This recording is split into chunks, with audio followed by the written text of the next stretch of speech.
Hi all the students of Narayana 9th standard. Today here I am in front of you all to discuss center of mass and collisions assignment number 24. Let us go with the first question in your assignment. The first question in your assignment is center of mass of two particles. In this question they have given you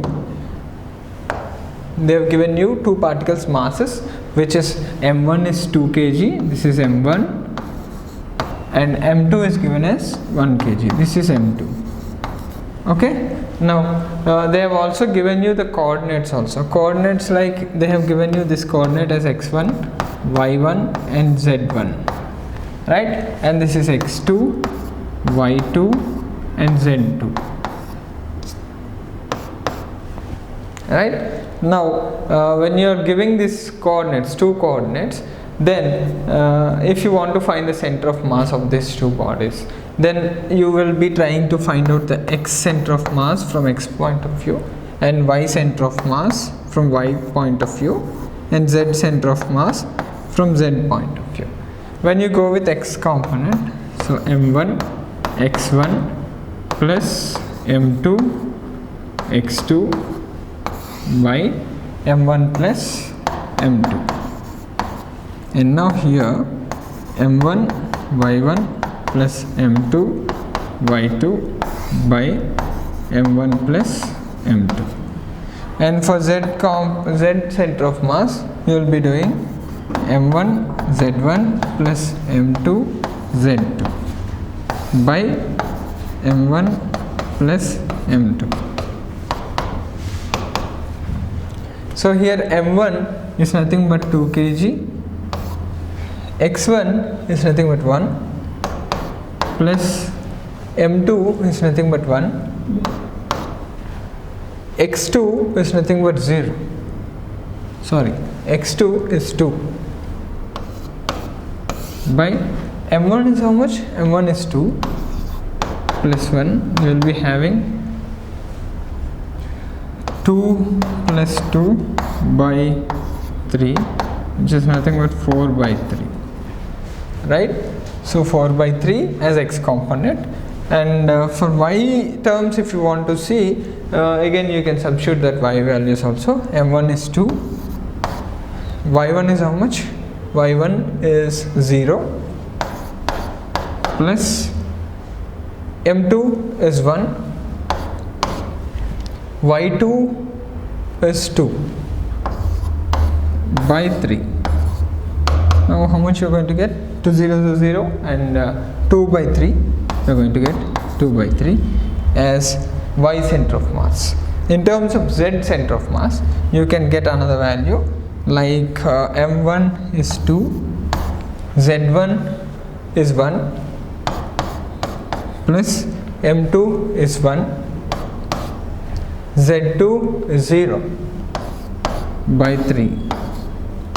So again 2 1s are 2, 1 0 0, 2 by 3, you are going to get 2 by 3.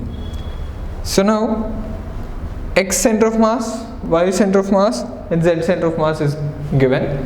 So you will be getting 4 by 3, 2 by 3, 2 by 3. Which option it is? First option. So that is the exact location of your center of mass of these two bodies of masses 2 kg and 1 kg. Hope this is clear for you. Let us go with the next question.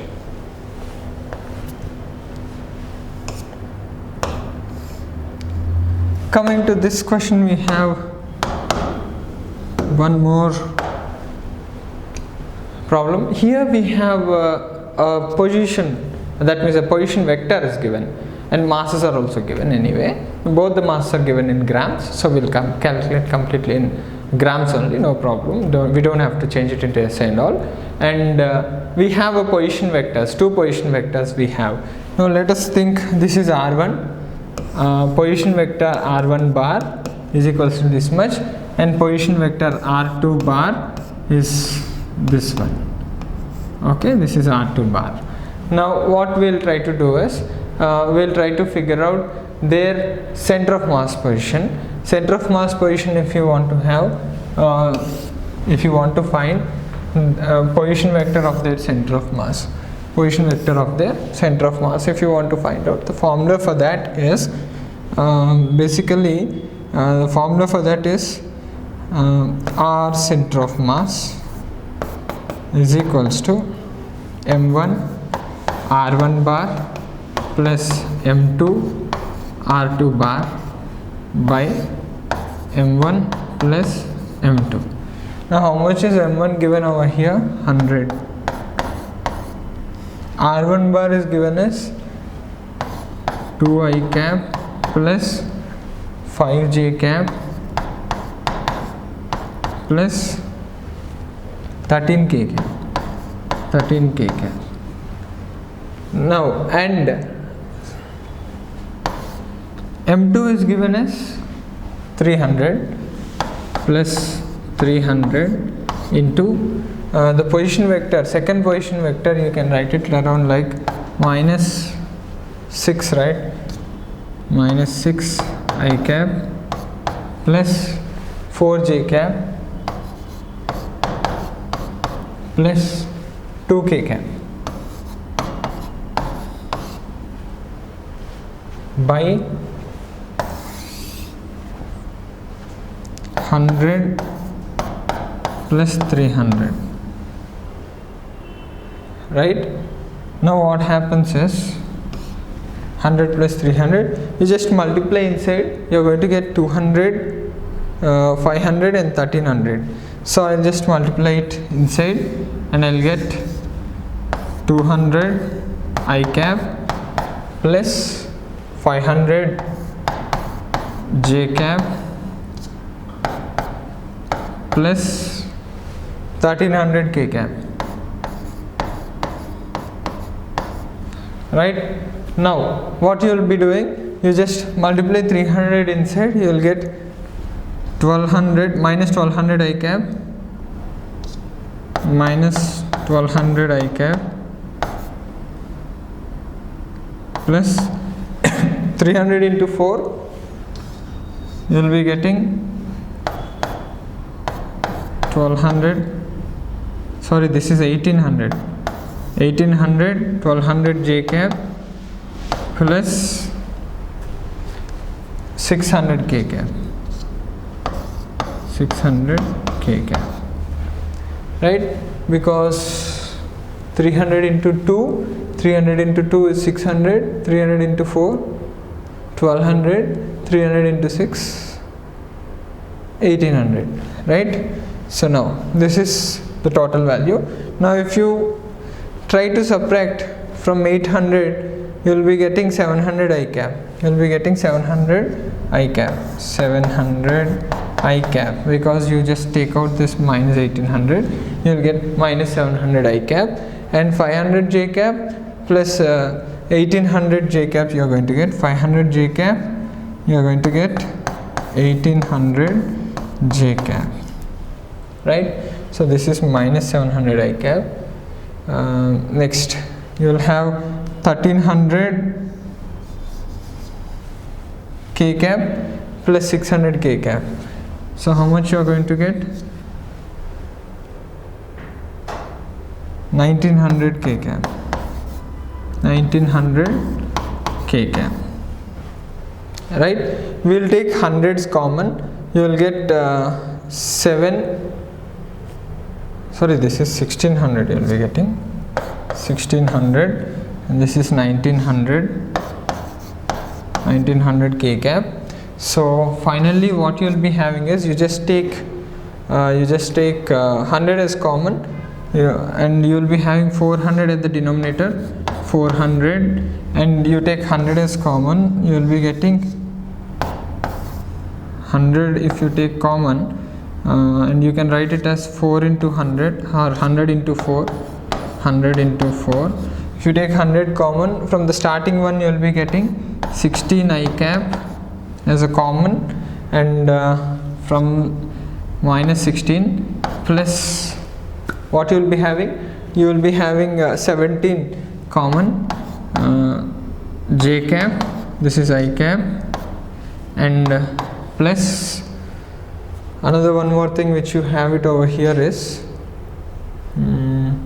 last what did we have, 1900, right? So if you take 1900, from 1900 if you take 100 as common, you will be having 19 over there. So 100 gets cancelled and you have been left over with minus 16 I cap by 4 plus 17 j cap by 4 plus 19 k cap by 4, which is option number 3, right? Hope this is helpful for you. Let us go with the next problem.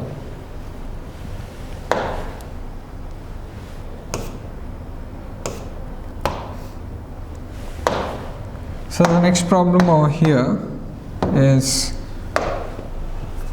the distance between the center of carbon and oxygen atoms in the carbon monoxide gas molecule is 1.13 into 10 power minus 10 meters. The distance of center of mass of the molecules related to the carbon atom is. When you want to solve such kind of questions, so mass of carbon is taken as m1 and mass of oxygen is taken as m2. Mass of carbon is 12, so mass of oxygen is 16. Okay, now let us take that m1 and m2 and what happens to this carbon monoxide gas molecule. The distance between carbon and oxygen is given. Let us take it as d. D is given as 1.13 into 10 power minus 10 power minus 10 meters. Now here what we will be doing is, we already these are all are in SI units. Now when we want to find out the center of mass, see center of mass from carbon atom. Okay, so from carbon atom if you want to take, so I'll take center of mass which I'm going to take it as C, center of mass, or else C I'm going to take. So okay, we'll take it as C2 is equals to M1, no not M1, M2, because they want it from carbon, we'll take it as M2. So M2 into the D by M1 plus M2. M1 plus M2. Now what is M2? M2 is 16. 16 into D is how much? D is given as 1.13. 1.13 into 10 power minus 10 by M1 plus M2 is nothing but 28 you will be getting. So if you solve this, you will be getting somewhat around 0.64 into 10 power minus 10 meters. So which is option number 2, right? Hope this is helpful for you. Let us meet in the next assignment. Until then, bye.